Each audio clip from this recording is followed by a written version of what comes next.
السلام علیکم ورحمۃ اللہ وبرکاتہ۔ امید کرتی ہوں آپ سب صحت کی بہترین حالتوں میں ہوں گے انشاءاللہ۔ اللہ تعالیٰ آپ سب کو ہمیشہ اچھے حالوں میں رکھے۔ توضیح المسائل لیسن نمبر 23۔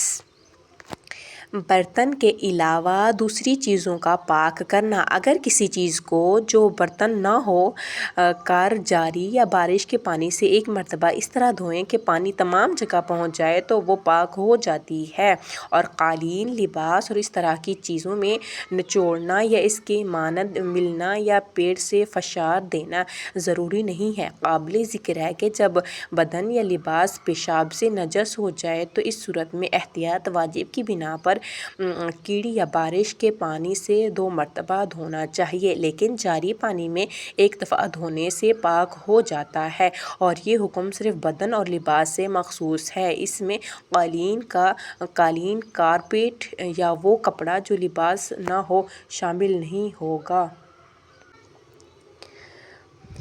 بدن کی نجاست کو کیڑی یا جاری پانی سے دور کریں تو بدن پاک ہو جاتا ہے، لیکن اگر بدن پیشاب سے نجس ہوا ہو تو اس صورت میں احتیاط واجب کی بنا پر کیڑ پانی سے ایک مرتبہ میں پاک نہیں ہوگا، لیکن 2 مرتبہ پانی میں ڈبونا اور باہر نکلنا بھی ضروری نہیں ہے، بلکہ اگر پانی کے اندر ہی اس جگہ پر ہاتھ پھیریں تاکہ وہ پانی بدن سے جدا ہو جائے اور 2 مرتبہ پانی بدن پر پہنچ جائے کافی ہے۔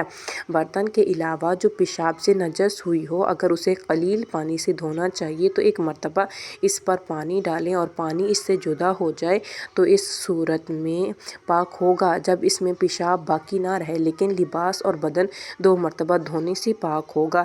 لباس، قالین اور اس کے مانند چیزیں قلیل پانی سے دھونے میں احتیاط واجب یا فتوے کی بنا پر نچوڑنا ضروری ہے تاکہ غسلہ دھواں نکل جائے۔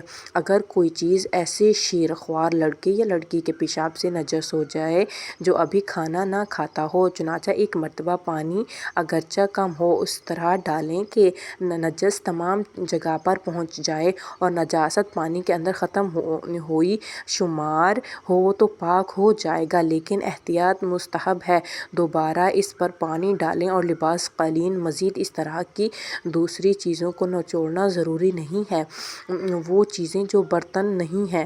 اگر پیشاب کے علاوہ کسی چیز سے نجس ہو جائے، مثلاً خون یا پخانہ یا منی، تو نجاست کو دور کرنے کے ایک مرتبہ اس پر قلیل پانی ڈالیں اور پانی اس سے جدا ہو جائے تو وہ چیز پاک ہو جائے گی، لیکن لباس، اس کے مانند چیزوں کو فتویٰ یا احتیاط کی بنا پر نچوڑنا ضروری ہے تاکہ غسلہ دھواں نکل جائے۔